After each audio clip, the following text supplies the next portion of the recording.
Something that is so important is to stand out and be unique and do dynamic and amazing things. As Christians, we have been called not to be lukewarm or cold, obviously, but to be hot. Um, and the important thing in this message, where Jesus speaks to the hot, lukewarm, or cold person, is his dislike for lukewarm behavior. So doing amazing things obviously is something that God delights in. This fits so in with what William Carey said: I'm not afraid of failure, I'm afraid of succeeding at things that don't matter. So much of the world potentially wants fame, to become a billionaire, to have riches of this world, but those things won't matter in eternity. It's to succeed in things that do matter. I think why I post these programs on women in the toughest jobs is there's so much potential obviously in women, and a lot was said about women in the past, what they can do and can't do, and here you have women doing things in of the toughest jobs in the world and doing what many men would be hesitant to do. This obviously comes also in giving our children, the girls that are born into our families, dreams and great visions of amazing things they can do for God on their own if they don't marry, or with their husbands. I think this is such an important part, building dreams in young girls' hearts and minds from a young age regarding the amazing things they can do. And as I say, if they marry or do not marry with their husbands, it seems like a lot of young women will never marry nowadays. So that does not mean your life is over and your work for God is over also. But this comes by being first and foremost dedicated to God, clinging to God, seeking God first, seeking His kingdom first, dedicating all your ways to Him, tough times and good times. These three women from three different properties look after more than 60,000 hectares of land in outback Queensland.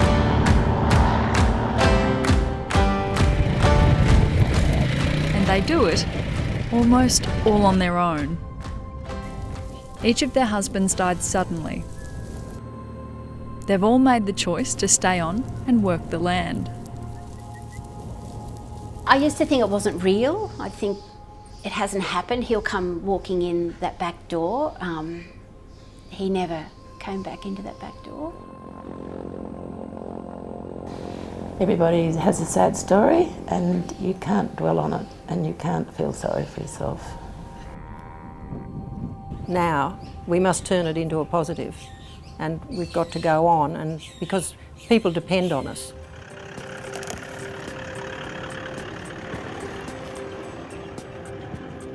Anne Ballinger has come to accept having 12,000 hectares basically to herself. I'm my own boss. I live in a part of the world that there's beautiful blue sky. I'm surrounded by a good environment that's got a lot of animals in it, and I think a lot of the world is clamouring to be in that situation that I'm in. I feel very fortunate to live where I live. Anne's life is at Stockholm Station, a grazing property near the tiny town of Muttaburra, pretty much smack bang in the centre of Queensland. She lives alone and looks after about 1,000 head of cattle. Anne faced a huge decision. Her backyard was bigger than most, and not everyone thought she could or should manage Stockholm on her own.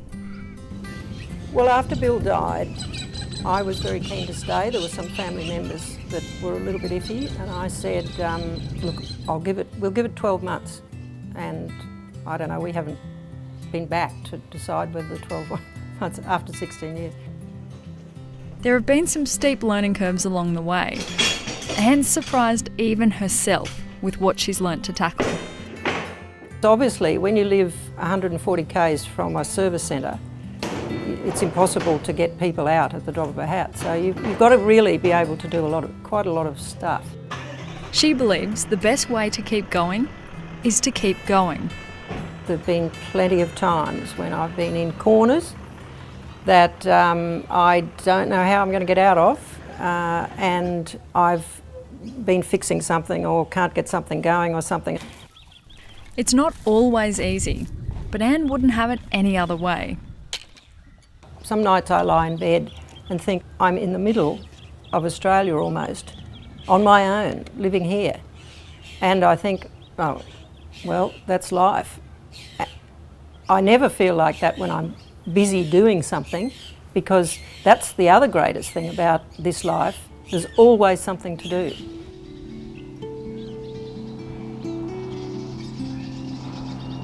Penny Button lives 55 kilometres south of Anne's place. She runs a vast 32,000 hectare property, which in a good year can turn out up to 5,000 head of cattle.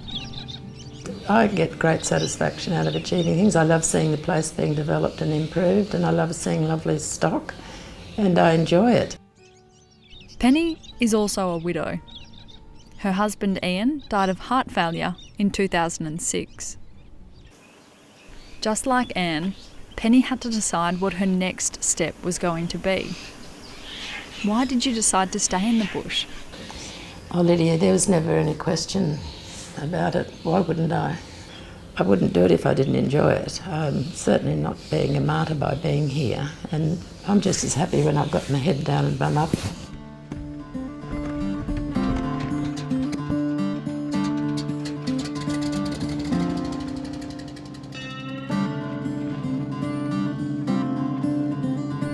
Even if it involves mustering hundreds or even thousands of head of cattle, you'll find Penny in the thick of it. No 2 days are ever the same. We might muster the same paddock many times, but it's never the same muster because of the weather or the category of stock or how much manpower we've got. Her driving force has been the legacy her loved ones left behind. Rodney was a very positive character, and I think of him a lot.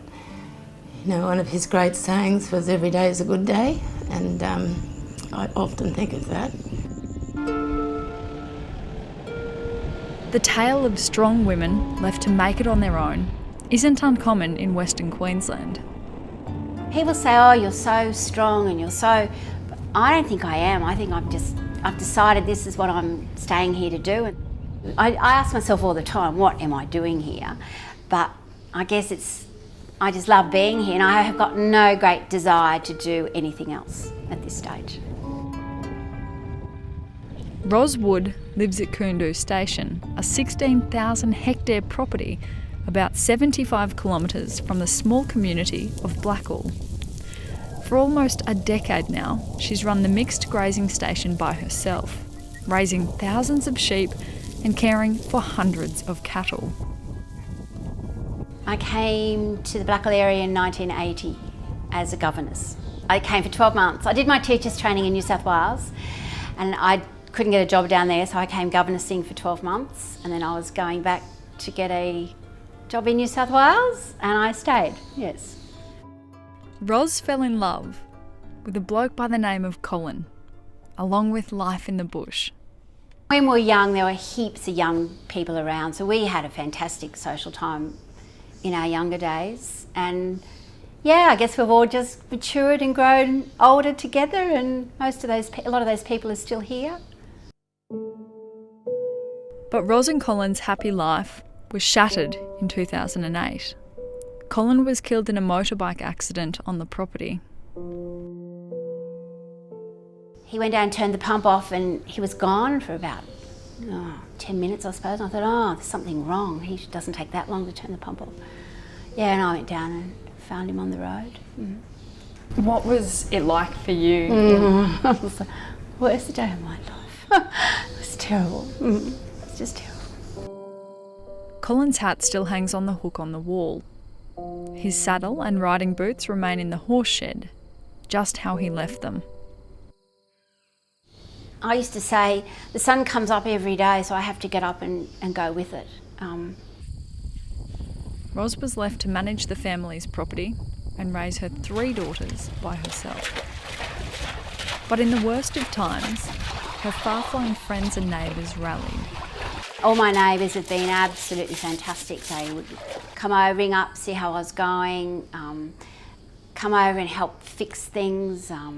Another neighbour returns my cattle in a truck and just says, "Oh, I'm bringing over your cattle, Ros." When Ros was diagnosed with lung cancer, just months after Colin died, again, her network of friends came through. Some drove for hours to clean her house, do some gardening, or help care for her children. Others made the 12-hour trip to Brisbane with Ros when she was having treatment. So I never did a doctor's visit by myself. I always had a friend come with me. The girls were never at home here by themselves. Someone always came to visit or called in or, yeah. Years later, with the girls now grown up and moved out, the help has kept coming. When Ingrid was married, we had the local builder, the local electrician and the local stock-in station agent all rang up and said, "Ros, if you need a hand with anything, we're here to help you."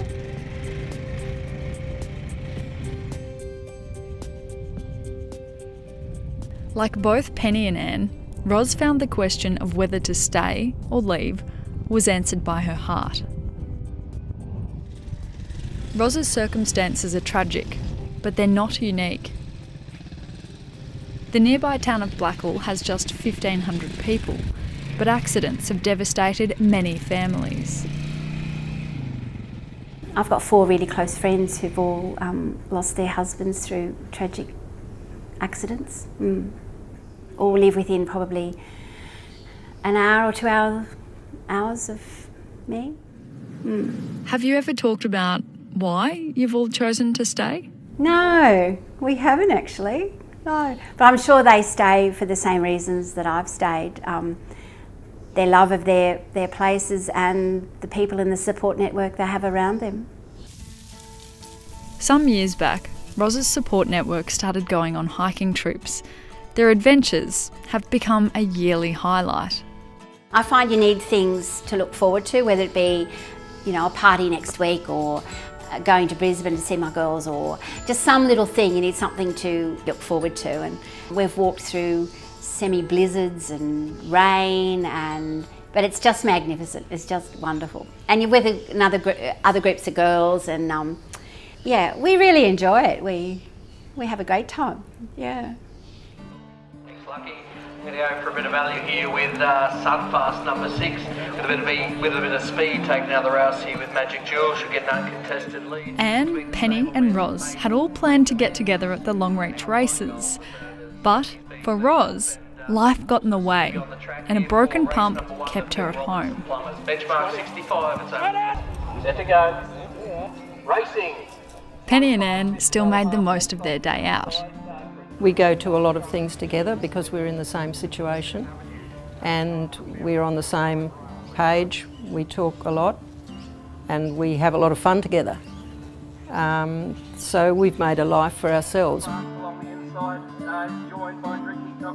Yeah, I love the way we've got the little community of Muttaburra and then the bigger centre, which is Longreach. We've got a great balance. I've never felt isolated ever. Too much to do.